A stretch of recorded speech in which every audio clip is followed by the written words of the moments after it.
Esther, you're next. I can find my unmute button. Hi, all. I'm Esther Carver. I'm the Executive Director of the Lowell Community Development Corporation.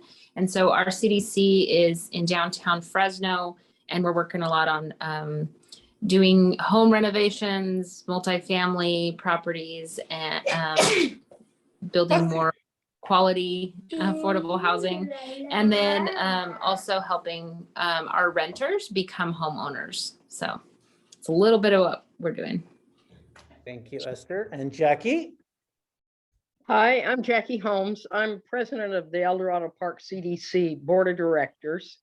Very interested in housing. We have only rental opportunities in our area here, but I am on the housing leadership group with the work group with the CDP and did civic infrastructure and now wealth building people of color with the DRIVE initiative. My background is co-founder of Habitat for Humanity in Fresno, and I was the executive director for the first 11 years, I think. So I am interested in affordable housing for people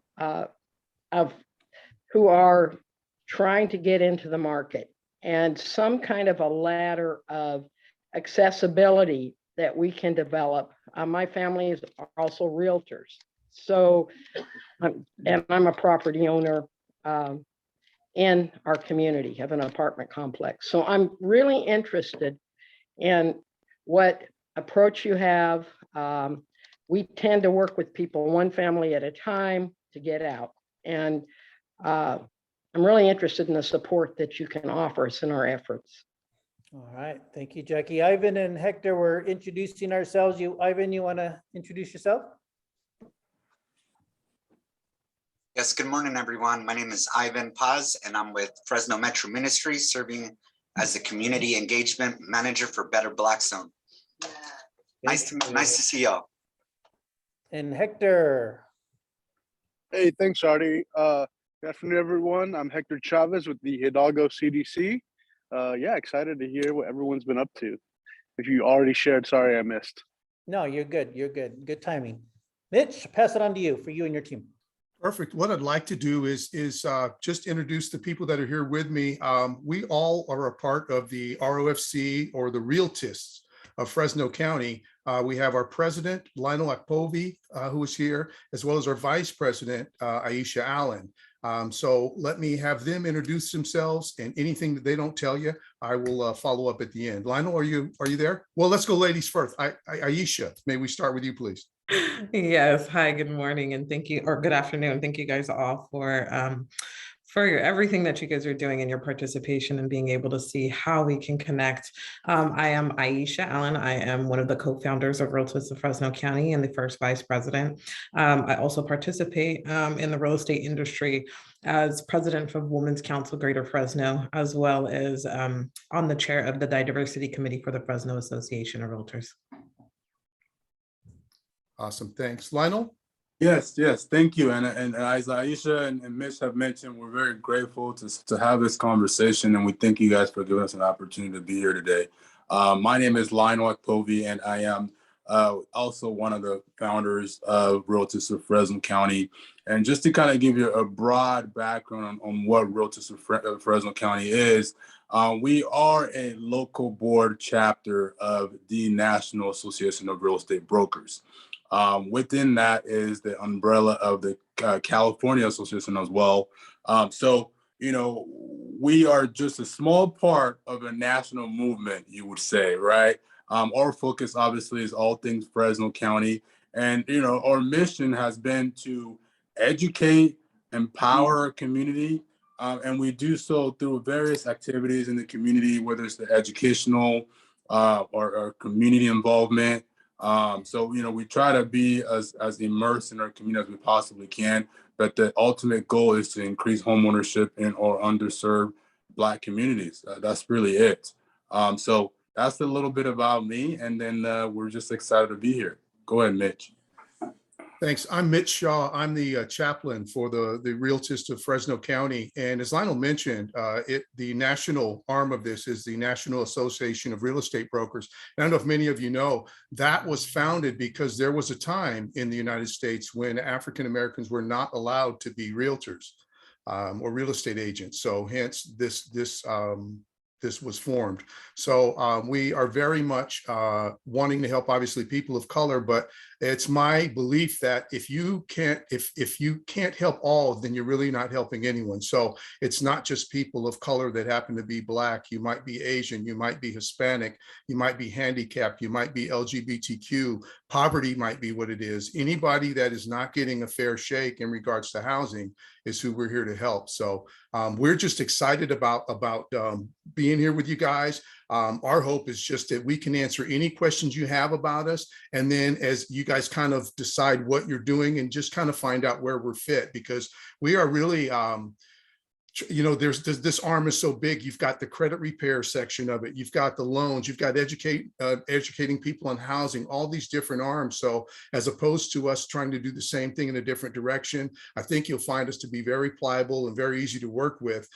Just if you find a fit either now or sometime in the future, we'd love to join ranks with you. Thank you, Artie, for this opportunity. Yeah. Well said. Go ahead. Yeah, so we got a couple of more partners that joined us. Jan, you want to introduce yourself quickly? If I can figure out how to unmute, I couldn't figure out how to get here on time. I'm Jan Minami. I work with the Chinatown Fresno Foundation. The Chinatown neighborhood is the west portion of downtown, and it's the east portion of Southwest Fresno. So we are in an area that is very much, while we're primarily commercial, we are in an area that where housing is a very real issue for the people who live and work here. Thank you, Jan. And April. Hi, hello. I am April Henry. I am the Executive Director for Highway City Community Development. It is focused in the area that encompasses all of Central Unified School District. It's over 80 square miles, and it's the west of 99 corridor, West Central corridor. So we are focused on housing, health, literacy, and then that surround services for families. I just got here because we just served over 400 people at a food distribution. Cool. Glad you're here and feeding people. All right, so maybe Mitch and team, maybe share a little bit about how you help your families get into housing, or what, especially the education part, preparing them to be homeowners. Mr. President, Lionel, you want to take that, or I'll follow your lead? Well, sure. And Artie, that's a great question. And I think from our history, we've tried to do that in various ways, right? I think, if you look at our organization, the biggest thing is that most of us are in the real estate industry, whether we're agents, property managers, lenders, what have you. But, based on our individual backgrounds, the need has always been providing not just so much education, but also resources and connecting individuals to leaders within our community. One event we just had just this past Thursday last week was a housing affordability crisis. You can see the background on Mitch's virtual background there. And really the objective on an event like that was to have community leaders who have information and resources for our people. And, we try to put these events together to, just be very informative, provide the connection to access, I would say. Most people probably hear your deputy mayor on the news, but you never feel like you can get direct access to someone like that. So, that's just one avenue. One thing that we're really, really proud of that we got involved in was our Fresno Connect community homeownership initiative that was started last year. And that was comprised of multiple lending partners who provided just the, the workshop provided, like the educational background and workflow of the normal home buying process. Also providing information on available grants and housing programs that are available for individuals in our community. And we're really excited about that. It took a lot of work to get that going, and Aisha and Mitch can touch up on that a little bit. We try to do things as far as financial literacy. In last year or a couple of years ago, we did an event at Edison High School, and Aisha will tell you quite a bit about that because she was personally involved in that. We did, so it's just a variety of things that we do, but the gist of it is education. And we believe strongly that there's a lack of information being put out there for folks who just don't have that general understanding of, well, where do I even start when I'm talking about a home purchase? Or where do I even begin when I'm talking about budgeting, right? And we don't know everything, right, Artie? So our job is to connect these individuals to the right professionals that can really help them. And so there are a variety of ways we do that. And that's just some. Go ahead, Aisha or Mitch. Hey, Aisha will go next, but Lionel, I wanted to point out that the Fresno Connect deals that Lionel spoke about, those were a series of 1.5 hour workshops that were held on Saturdays. Give me the number. How many would you say that we've done in the past 12 months? That's a great. So we did, in the first year, we did 4 actual workshops. I'm sorry, 3 workshops, but we also included credit counseling workshop in between them. So altogether in 2020, we did about 7 full workshops. This year we did 4 workshops, 2 in January and 2 in February. And as Mitch mentioned, we had, so for example, in 2020, we had about 800 folks register for this initiative. And this year, I think we had nearly 300 in terms of registrations. So, the workshop, we don't do them often because just of the number of people that come through. And our mission has always been that we want to assist and attempt to assist every single person that comes through. So it's quite a bit of work. Okay, go ahead, Mitch. Sister Aisha. Yeah, so ultimately what we ended up finding out with the majority of our audience and folks that we encountered was exactly what Lionel said. The education piece was what was missing, and they didn't know where to go to get the resources. So we wanted to make sure that we were touching bases on all levels and aspects. I attended Edison High School when I was in high school, and I was a part of the BSU. So they did what they could to expose us to just about whatever they could to inform us and educate us, to prepare us for life after high school.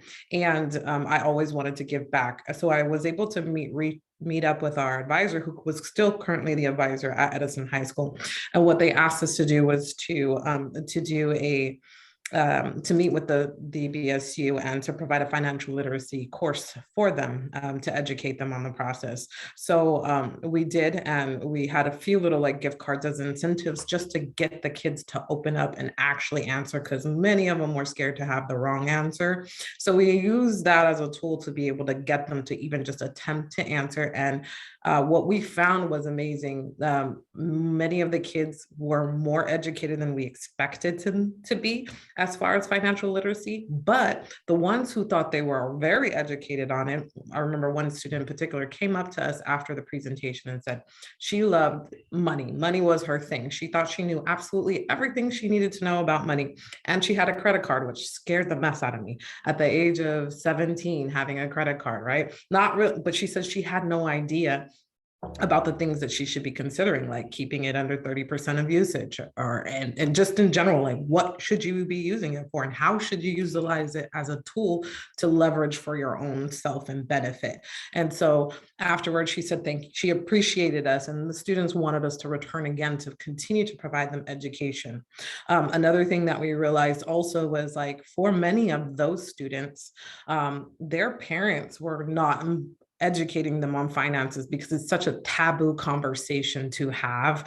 They don't want to talk about not having money, and they didn't know how to budget or use their money in a proper way that they could pass that information down to their to the youth. So another thing that we also wanted to make sure that we were considering was to educate folks on all levels, including elementary school. So we partnered with Edison Bethune as well.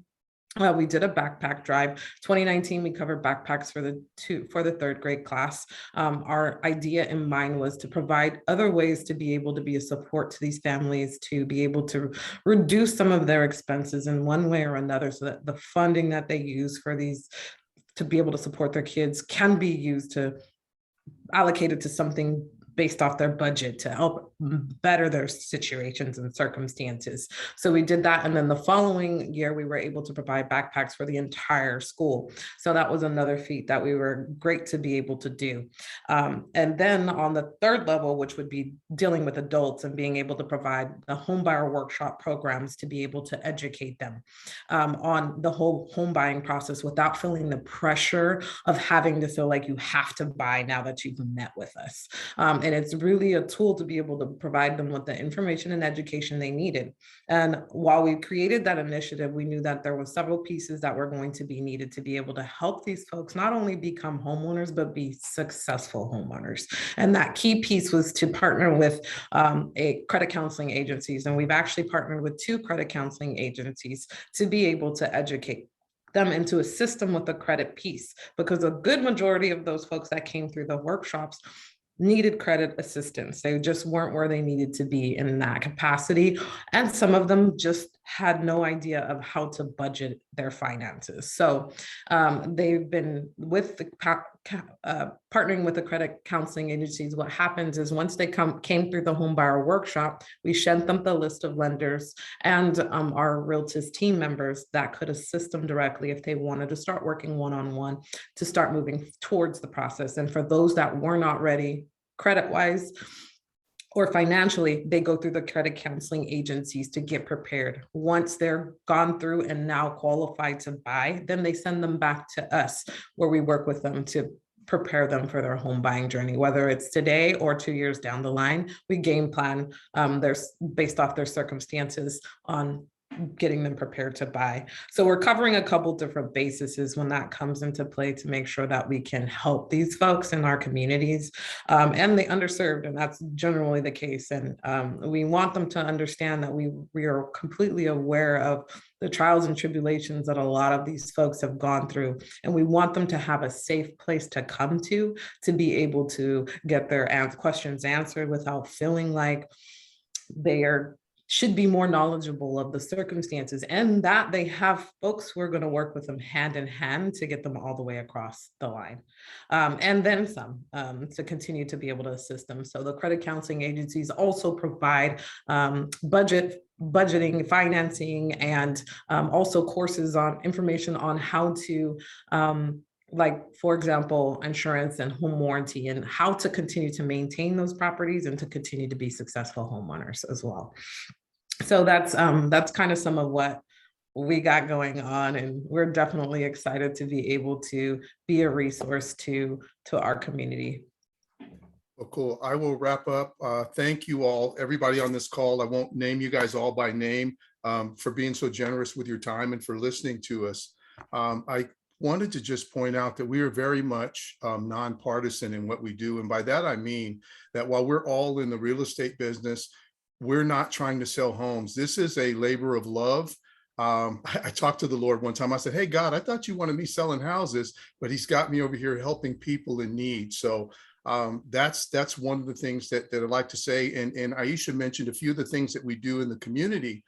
We also are involved each year with the, in addition to the backpack giveaways, the turkey giveaways with Edison High School and local ministries. This past Saturday, we were just a part of an event at Chandler Field where we're out part of the cleanup there. And the premise behind that is people don't care what you know until they know that you care.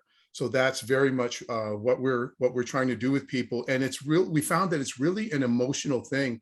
I think the percentages say that the low 40 percentile of African Americans nationally are homeowners. as opposed to probably 20 to 25% more of white Americans. And the thing of it is it's a mentality deal where most people owning a home is not even on their radar. If you asked a person, said, look, I want you to tell me the difference between renting and home ownership, many of the people unfortunately can't tell you. I know people that are making well over, both are making over 6 figures and still continue to lease because they don't see a value in home ownership. I tell people sometimes, I go, unfortunately, when I go to my family reunion and I start counting off people, I go renter, renter, renter, renter, renter, renter. Oh, there's a homeowner, renter, renter, renter.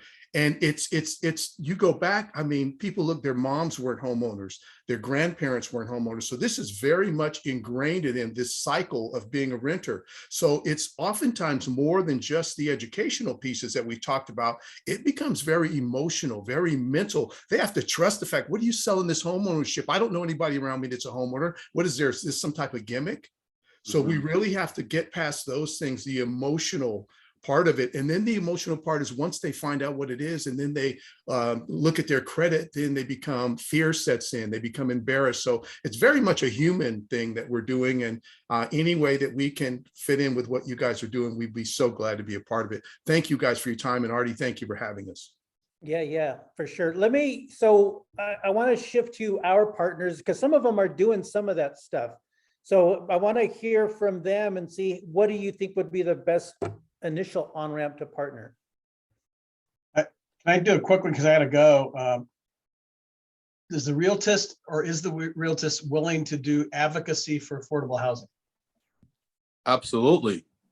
I mean, that's sort of the premise of our organization. Advocacy is a really important component of it. So yes. Perfect. I just want to make sure I ask the question specifically because I think that's something we all have to probably be involved in to a certain extent, given the just absolute extreme level of the crisis for affordability. So you guys are doing great stuff. Thank you so much. No problem. Thank you. How would we, so I, under my nonprofit umbrella, have a community resource center that's west of 99. We would love to talk about having some of those classes and get them on the schedule, and then start having some people in our resident groups be able to advocate for those. So who's the contact that I could talk to about future scheduling of some of those types of things? And we could do both. I have a great relationship with the school district, so it could be a student type thing first, or it can be an adult type thing. So either thought process. And the financial literacy portion, we've done that. We are doing classes with our student leadership more, though, is focused on getting our juniors and seniors how to properly write resumes and do those things. I am a financial faith and finances literacy, but I haven't personally had time. So I'm looking for some other resources to come help with that. So myself and Lionel work hand in hand in regards to scheduling events and things. I am the chair for the events for our organization, but either one of us are a great resource to being able to schedule an event to be able to do that for you guys. Okay. I'd also add that there's flexibility in that. I mean, there are some times where Aisha and Lionel can put together an event where we would have lenders, we would have title company people, all that kind of stuff. But then there's just need of one person to speak on a certain topic. So, whichever in that range works for you. I think I can speak freely in saying that's something that would be accessible to you. Okay. Hey, Thank you. I have like a whole list of things, but I'll try and be concise. So first off, thank you so much for everything that you guys are doing. I really, really appreciate it, admire all of you guys. So in our community, what we're doing is we're trying to help our renters become homeowners and work with folks, like you said, right where they're at and figure out what their barriers are. So it's a lot of hand holding, it's a lot of one-on-one, it's a lot of figuring out, is credit counseling the right or this or that or the other. So one of the questions I had for you is, are you guys in kind of figuring out all the options for folks when it comes to lending or first-time home buyer assistance or any of that? do you guys have partnerships with HUD certified housing counselors and courses? Because that's something that we are in high need of. And then also considering, do we need to become a HUD certified agency, or do we just need to continue to partner with others who are, already doing it? And so that's where we're kind of at right now with our residents. So that's kind of one question. So maybe I'll just pause and let you answer that and then go to the next one. I can touch on that a little bit. And I think that the HUD counseling agency is very, very critical when you're talking about the number of folks and when you look at their specific situations. One of the things we've learned through some of our research is there's not very many here locally. The only one that I know of is, and Aisha, please, I'm forgetting, I'm losing the train of thought. Yeah, well, there's self-help is one. There's another one, but I think the main thing for us is when you're looking for a HUD certified agency is you want to make sure that the relationship is going to be great for your individuals that are coming through those specific agencies. The ones that we're currently working with are not local. Now, there's a couple of different reasons why that is, but we can definitely connect you in any way, whether it's locally or outside of the area. But at the end of the day, you want people that are going to be reliable enough, because what we've learned is sometimes you refer people out and you try to connect, and you may not be getting quite the assistance you need for these folks. So it's very, very more hands-on than you might think, as far as just passing the individuals over. Does that help? But we have connections here. As far as you becoming HUD certified yourself, that's very possible.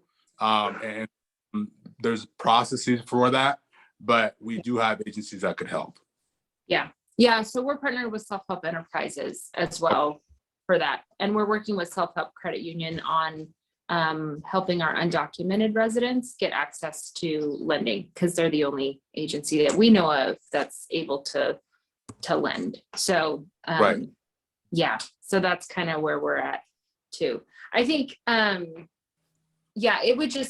would love to kind of maybe sit in on some of your trainings and learn more about kind of all the different resources that you guys have to be able to connect people. Because like you said, Lino, we're trying to connect folks with the right people for where they're at right now.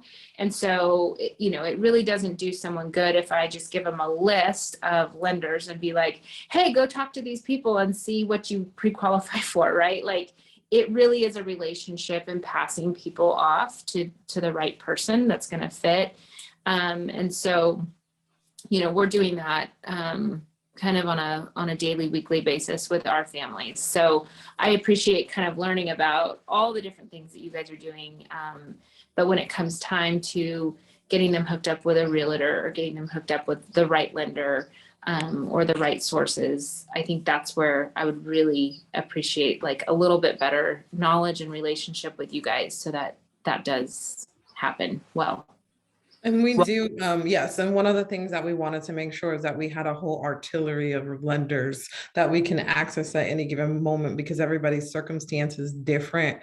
Just like you said, some may be undocumented and may have an I-10 that they need to use opposed to a Social Security. So which lending partner has access to those lending programs? And so we make sure that we have a bit of everything on our team as far as our lending partners to educate on that. So even when you say that you wanted to learn more, we can either do it one of two ways: invite you to one of our home buyers workshop once we put one on the schedule, or we can schedule some time with our lending partner so that they can provide you guys with the programs that they have accessible, so that you have a better understanding of what those programs look like and how they work. And then also with the qualifying metrics for that based off of their income, as well as credit scores and their circumstances as well. So we could definitely do that. Our lending partners make themselves very accessible to us. I can pick up the phone pretty much at any given time. And if they don't answer, then they'll pretty much call back as soon as they're available. So we're grateful for the lending partners that we do have. And we do have a great relationship established with them.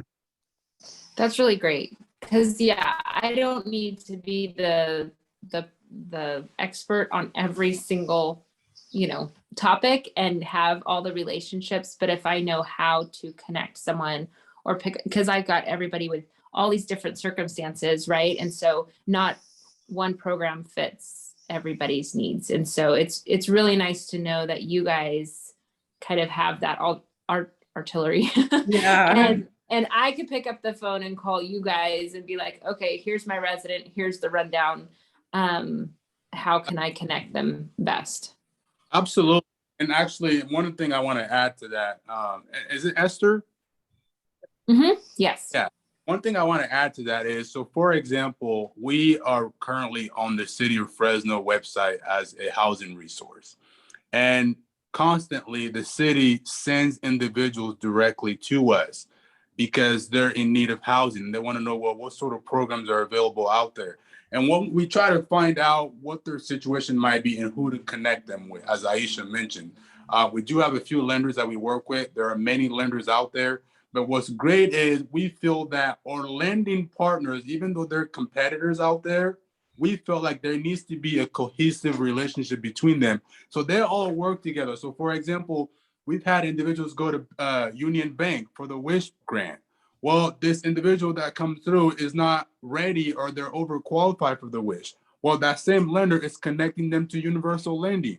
And that's because we've built that way, right? But it's really important that everybody's working together. But I think at the end of the day, they understand the purpose of what we're trying to accomplish.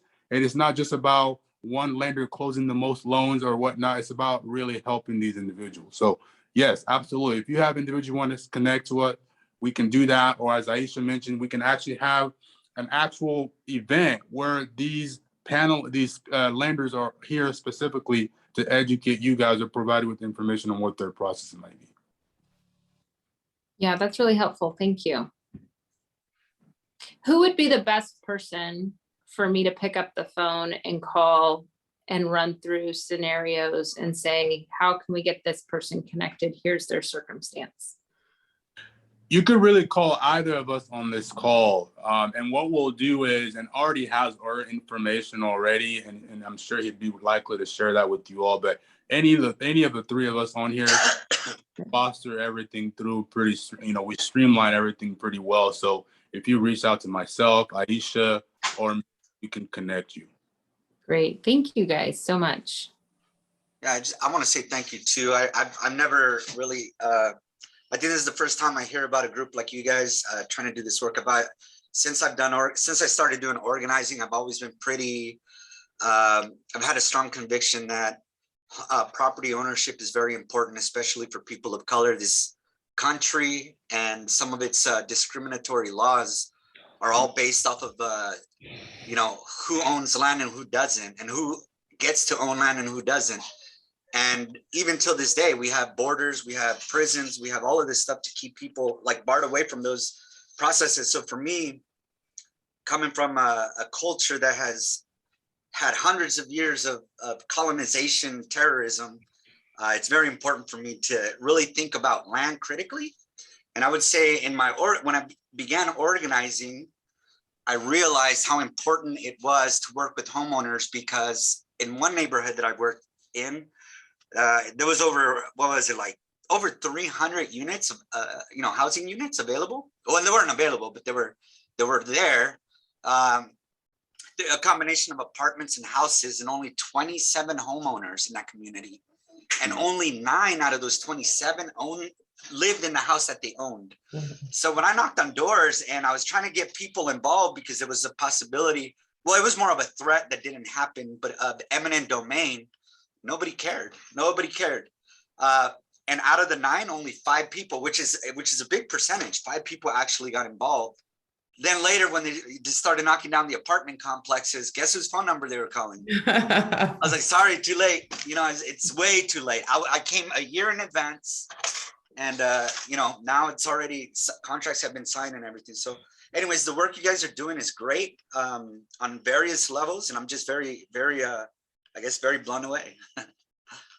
Yeah, most definitely. And just like you're saying right now, like Deputy Mayor Grundy, he just discussed the home ownership rates, and if I'm not mistaken, it was close to 56% of our local residents are renting. So we have more folks renting right now that are owners in our city, which is mind blowing because now we have we're still one of the most economic places in California to live with as many resources as we have.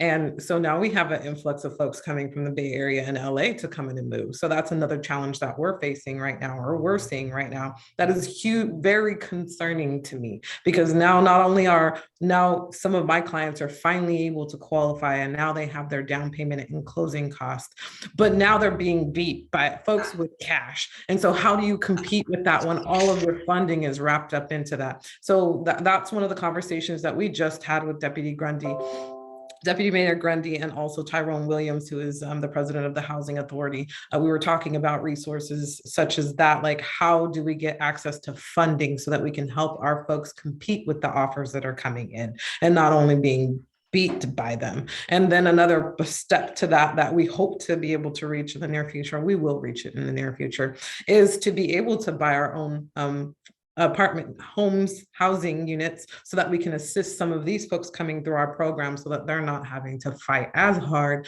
or it being as unfair as it currently is for them. So we're trying to attack this on so many different levels. The other thing that I did share with both of them was my concern with a lot of the renters, and just like the eminent domain circumstance, what we're seeing in the housing market right now is that because the market is really good for sellers, many of the sellers are evicting their renters so that they can sell their homes, because a lot of folks aren't wanting to purchase them with tenants already occupying them. So then they're getting notices to vacate. Some of them are getting 30-day notices, which is technically not right.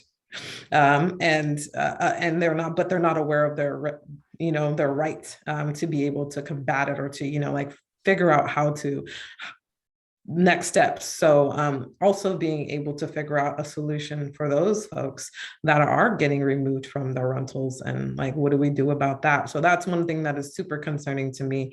But we learned even, and then with a long-term planner, she was sharing that there is a developer program that they're getting ready to launch. And for those who are interested in developing and being able to acquire properties to do projects such as what we're discussing, and having grant funds available for those who do come through the program. So we keep ourselves in the know. That's why we also did the legislative roundtable. And this was a follow-up to another legislative roundtable that we had last year when, or actually it was 2020 when COVID happened, and it was so uncertain, and the moratorium was in place, but folks didn't understand what that meant and how they could leverage the moratorium to their own benefit to be able to come out of financial circumstances that they were dealing with at the time. So, and then Lionel was also one of the panelists, and he is a property manager. I don't know if he shared that with you. And he's a real estate broker as well. So he has information on both sides of the spectrum, dealing with folks who are homeowners and sellers. Hi, sweet pie. And also dealing with renters that are in the housing as well. So yeah, I definitely hear you. These are all things that we're keeping in mind as we continue to try to help our communities. Hector's got his intern working. He's excited. Just to working him add hard kind over of, here. yeah, go Sebastian. Just to kind of add on that, Aisha, like, just so you know, some of the work that you guys are doing, it really is in alignment with some of the work that some of us partners have been working on. And so we're working on putting together a mixed income neighborhood trust right now, which in the first phase will really focus on multifamily properties, so smaller multifamily properties, but has the potential in the second phase to include home ownership. One of the things that we found in Lowell is a huge possibility in addressing the issue around our market ballooning and our current residents not having the ability to purchase in their communities that they desire to, is putting together rent to own options. And so we as a CDC have looked at purchasing homes as well, but also when the capital isn't there, working with current property owners to enter into rent to own options with our our residents here. And so that's something that we are, you know, I've seen it done in the private sector, and we're like, well, if it's being done in the private sector, like we can do it too, you know. We can solve some affordability problems by doing this. And so we just, our first resident who went through all the education stuff and everything moved into her home March 1st as a rent to own option. And so that's like super exciting. And this is something maybe you guys can help us on. I'm looking for a real estate lawyer who can draw up the attorney who can draw up the agreement in both English and Spanish.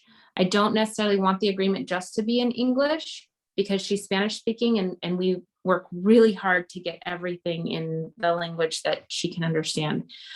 So that's kind of the next piece that I'm looking for. And then presenting this model. Once I get that done, then I'll have a model, because I have like 2 other homeowners that are interested in offering their homes as rent to own options. But again, they have no information on like how you even go about doing this. They're willing to do it. But if I can just create the model and just say, here's the model, here's the contract, the template, then they can do it and replicate it again and again. So would love to work with you on these kinds of longer term things too, rather than just like, here's a resident who needs help. So yeah. There is a real estate, I know 2 real estate attorneys that I've referred clients to. One of them may actually, I think he may actually speak Spanish, so he might be able to assist you with the translation of the contract. Lionel, you also work with real estate attorney, correct? I do, and I don't know. I'll have to get back to you. And if you don't mind, Artie, I'm sure Esther will have more information. But if you don't mind, just shoot me an email. That would help the best, Esther, as far as trying to get you some contacts. That way it's fresh on my mind. But no, I think we could definitely figure out and find you somebody. That's not a problem. Yep, we'll do that this afternoon. Thank you. And I put in the chat our Drive Housing business plan. There's a lot of fundraising that comes into it. And I'd love for either Lionel, Aisha, or Mitch to sit in our work group meetings as we look at, you know, one of our roles is developing these funding pools to help with some of these projects that you guys are all talking about in the future, to help either offset capital gaps in development or for rental assistance but a lot of education advocacy. So you guys are definitely, what you're doing is in alignment with what Drive wants to do, which is just one segment of our overall economic upward mobility vision. So definitely, and with this group CEDP, and I want to challenge Esther and the housing work group to really think about what is the best role that we can partner with the Realtist and you know, and making sure that it's benefiting a partnership, everyone benefits, right? So we want to make sure that, and ultimately we're serving the community as effectively as we can. So yeah, and most definitely feel free to also pick our brains, and if there are some ideas that you have in how we can, if it isn't already a way that we're working, it may be something that we can establish together or, you know, work together to create as well. yeah. Any other questions from others in the group here?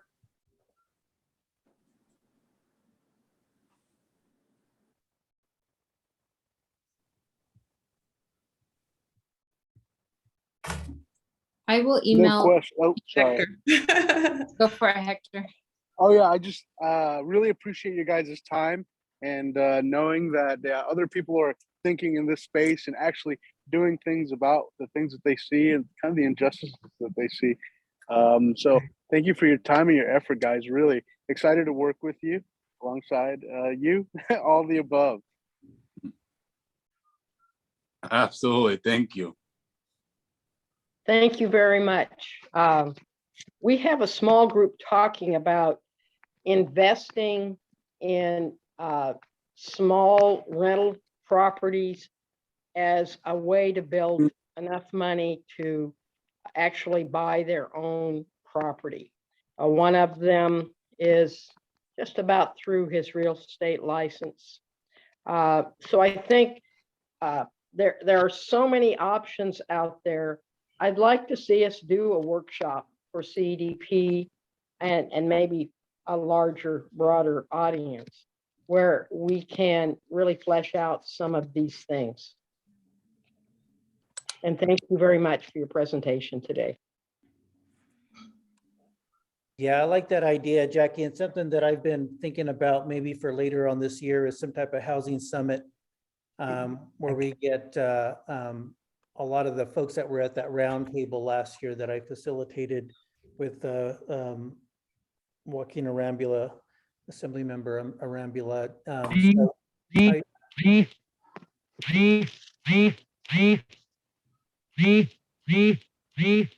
don't know what that is. Jackie, your phone ringing. You got to yourself. That's a unique ring, isn't it? So yeah, I mean, there's so much going on in the world of housing.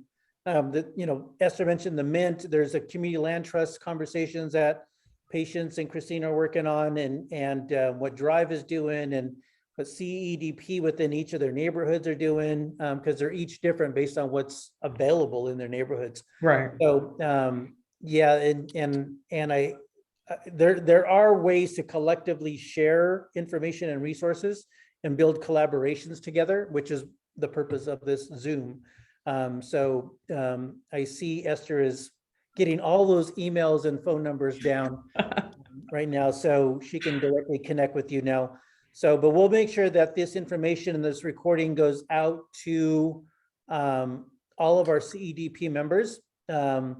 And some of them may choose to just directly connect with you based on what they're doing.